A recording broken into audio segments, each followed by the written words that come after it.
हम सबको black hole के बारे में आज की डेट में कुछ ना कुछ पता है।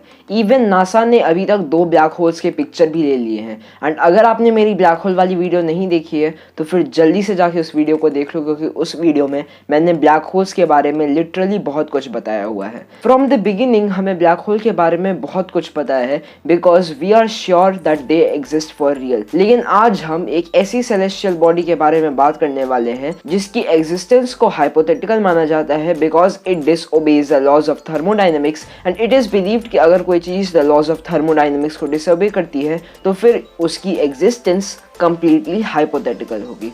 बट हमारी आज की वीडियो का यही सवाल है कि क्या वाइट होल्स सही में एग्जिस्ट करते हैं। देखिए, हमें ब्लैक होल्स की प्रेजेंस के सबूत मिल चुके हैं हमारी यूनिवर्स में। नासा ने ऑलरेडी 2 डिफरेंट ब्लैक होल्स की फोटो खींच के ब्लैक होल्स की एग्जिस्टेंस को प्रूव कर दिया। लेकिन हमारे आज की वीडियो का यही सवाल है कि क्या होते हैं वाइट होल्स और क्या ये सही में एग्जिस्ट करते हैं या फिर सिर्फ ये एक हाइपोथेटिकल बॉडी ही है। इससे पहले हम अपनी आगे की वीडियो में प्रोसीड करें, अगर आपने मेरे चैनल को अभी तक सब्सक्राइब नहीं किया है तो फिर प्लीज़ सब्सक्राइब कीजिए और बेल आइकन दबा दीजिए, जिससे मेरे सारे रीसेंट अपडेट्स आपको पता चलते रहेंगे। एंड इस चैनल पर ऐसे ही कॉन्सेप्ट्स वाले वीडियो रेगुलरली अपलोड होते रहते हैं। एंड अगर आपने मेरे चैनल को सब्सक्राइब कर दिया है तो चलिए अपनी वीडियो पर प्रोसीड करते हैं।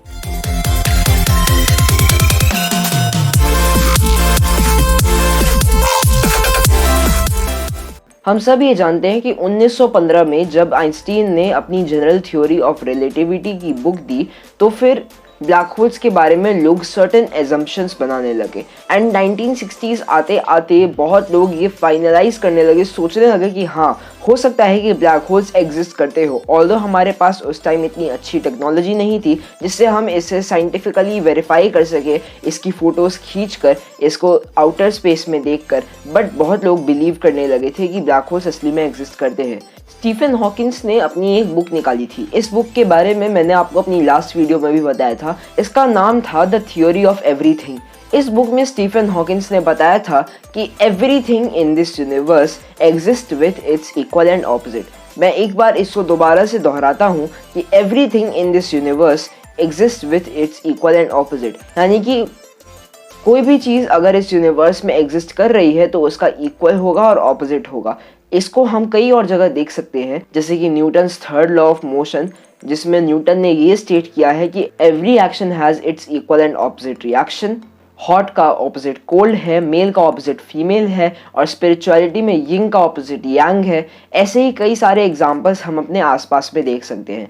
जब 1960s में लोग ये मानने लगे कि हाँ, ब्लैक होल्स असली में एग्जिस्ट कर सकते हैं, तो इसी बुक को अपना आधार मान के कई लोग ये बिलीव करने लगे कि ब्लैक होल का ट्विन कॉस्मिक ब्रदर और कोई नहीं बल्कि वाइट होल है, क्योंकि अगर ब्लैक होल एग्जिस्ट करता है तो उसका ऑपोजिट भी एग्जिस्ट करना चाहिए। And which was the assumption of people and they named it as white hole. अब उस टाइम में तो ब्लैक होल का ही श्योर नहीं था कि ब्लैक होल सही में एग्जिस्ट करते हैं कि नहीं करते हैं, तो वाइट होल्स की जस्टिफिकेशन देना वाज वे मोर डिफिकल्ट। इसीलिए ये बस एक एजम्पशन ही रह गया। बट साइंटिस्ट जो थे वो वाइट होल्स की थ्योरी में बहुत ज़्यादा इंटरेस्ट दिखाने लगे एंड इस पर बहुत ज़्यादा स्टडी करने लगे। अब हमारे पास उतने रिसोर्सेज थे नहीं उस टाइम में कि हम इसके बारे में डिटेल में स्टडी कर सके, इसीलिए उन्होंने इसी स्टेटमेंट को लिया कि everything has its equal and opposite. And since लोगों के एजम्पशंस के अकॉर्डिंग ब्लैक होल का जो कॉस्मिक ट्विन ब्रदर है वो वाइट होल है, तो फिर इसका मतलब ये होना चाहिए कि ब्लैक होल अगर अपनी अंदर चीज़ों को तेज़ी से लेता है तो फिर वाइट होल अपने बाहर चीज़ों को तेज़ी से फेंकता होगा। मतलब कि the boundary of black hole, यानी कि the event horizon of black hole is the point of no return and the event horizon of a white hole is the point of no admission। मतलब कि कोई भी चीज़ white hole के अंदर enter नहीं कर सकती। आपने अगर मेरी वीडियो देखी होगी तो फिर आपको ये भी पता होगा कि ब्लैक होल्स जो होते हैं वो कॉन्स्टेंटली और तेज़ी से अपने अंदर चीज़ों को लेते रहते हैं, कंज्यूम करते रहते हैं, जो भी उनके आसपास होती है, due to their heavy gravitational field. इनकी फोर्स ऑफ अट्रैक्शन इतनी ज़्यादा होती है कि ये फोटॉन्स यानी कि लाइट्स के पार्टिकल को भी अपने से बाहर एस्केप नहीं करने देते हैं। अगर ब्लैक होल के अंदर से फोटॉन्स बाहर नहीं निकल सकते तो इसका मतलब ये हुआ कि वाइट होल्स के अंदर फोटॉन्स नहीं जा सकते, यानी कि जहां ब्लैक होल के अंदर जो कुछ भी चला गया वो बाहरी दुनिया से इंटरेक्ट नहीं कर सकता। इसी तरह व्हाइट होल के अंदर कुछ भी नहीं जा सकता, यानी कि बाहरी दुनिया व्हाइट होल के अंदर वाले पार्ट से इंटरेक्ट नहीं कर सकती है। लेकिन अगर हम लोग लाइट की स्पीड से भी ज़्यादा तेज़ जाके व्हाइट होल के अंदर घुसने की कोशिश करें तो हो सकता है कि हम लोग व्हाइट होल के अंदर घुस जाएं, क्योंकि किसी भी चीज़ की जो ग्रेविटी होती है वो इंडिपेंडेंटली नहीं चलती है। आइंस्टीन ने अपनी थ्योरी ऑफ रिलेटिविटी में एक और चीज़ बताई थी कि कोई भी चीज़ जो होती है उसकी ग्रेविटी इंडिपेंडेंटली नहीं चलती है, वो उसके टाइम पे डिपेंड करती है। आज जैसे मान लो कि सन जो है वो हमारे सोलर सिस्टम के बीचों बीच है। अगर 1 सेकंड के लिए माने कि सन खत्म हो गया तो हमें 8 मिनट बाद इसके बारे में जानकारी मिलेगी कि हाँ सन खत्म हो गया है due to certain distance of earth and sun. But इसका मतलब ये नहीं है कि सन के खत्म होते ही हमारा अर्थ जो है वो ऑर्बिट करना बंद कर देगा और स्पेस की डार्कनेस में खो जाएगा। 8 मिनट तक जो ग्रेविटेशनल फील्ड है वो भी अर्थ को फेस करना पड़ेगा। अगर ये थ्योरी सच है तो फिर इसका मतलब ये हुआ कि अगर हम लाइट की स्पीड से भी ज़्यादा तेज़ ट्रैवल करें तो फिर हो सकता है हम लोग व्हाइट होल के अंदर चले जाएं। पर इसके बाद होगा क्या, हमें दिखने क्या वाला है, इसके बारे में लोगों ने बहुत सारी स्ट्रेंज थ्योरीज बनाई है। अब व्हाइट होल्स की एग्जिस्टेंस ही असली में प्रूव नहीं हुई है तो इसके अंदर जाने के बारे में कोई क्या ही सोचेगा, इसलिए जस्ट हम अपने मन से कुछ कुछ थ्योरीज बनाते हैं। अगर व्हाइट होल्स ट्रूली एग्जिस्ट करते होंगे तो सबसे पहले तो ये होगा कि जब आप व्हाइट होल के अंदर जाएंगे और कैसे भी करके अगर आप मैनेज कर लेते हैं इवेंट होराइजन के अंदर जाने से तो फिर आप जो है वो ज़्यादा देर तक सर्वाइव कर ही नहीं पाएंगे, क्योंकि फर्स्ट ऑफ ऑल आप कुछ देख नहीं पाएंगे। सिंस व्हाइट होल्स के अंदर से हर second gamma radiations and photons जो है वो बाहर निकलते रहते हैं तो फिर उसमें इतनी ज़्यादा लाइट होगी कि आपको कुछ दिखाई नहीं देने वाला है। And due to heavy gamma radiations आपकी जिस स्पेसशिप में आप जा रहे हैं या फिर अगर आप सिर्फ कोई स्पेस सूट पहन के जा रहे हैं तो फिर वो बहुत आसानी से और बहुत तेज़ी से बर्न हो जाएगा। बट क्या आपको लगता है कि साइंटिस्ट इतने पे रुक जाएंगे?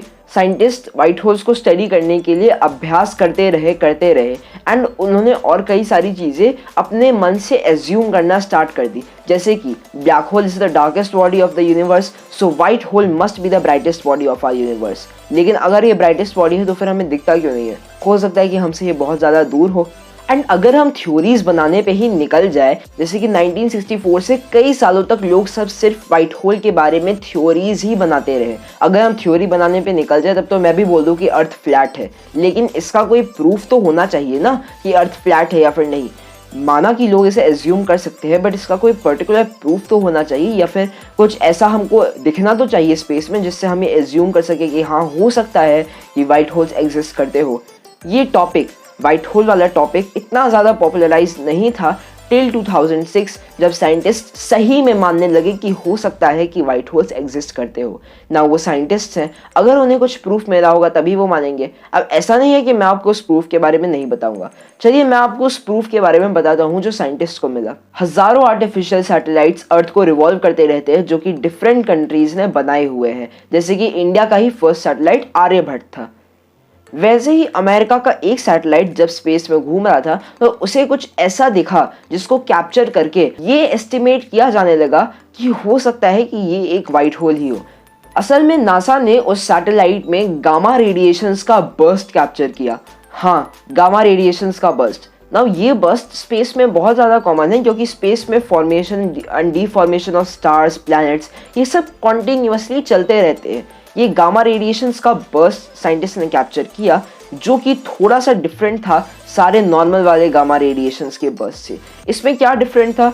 Gamma radiation burst actually 2 type के होते हैं। पहला होता है शॉर्ट ड्यूरेशन, दूसरा होता है लॉन्ग ड्यूरेशन एंड दूसरे टाइप में आ जाता है सुपरनोवा। बट ये वाला गामा रेडिएशन बर्स्ट थोड़ा सा अलग था। इसके बारे में आज तक साइंटिस्ट ने ना ही सुना था ना ही देखा था। जहाँ शॉर्ट बर्स्ट 0 से 2 सेकेंड्स और लॉन्ग बर्स्ट 2 से 30 सेकेंड्स चलते हैं और सुपरनोवा जो होता है उसमें बहुत तेज़ी से ब्लास्ट होता है, लेकिन इसमें बहुत ज़्यादा गामा रेडिएशंस निकले और ये ब्लास्ट 100 सेकेंड से ऊपर चलता रहा। जब साइंटिस्ट ने गामा रेडिएशंस के अमाउंट को कैलकुलेट किया तो ये नॉर्मल गामा रेडिएशंस से ज़्यादा थे।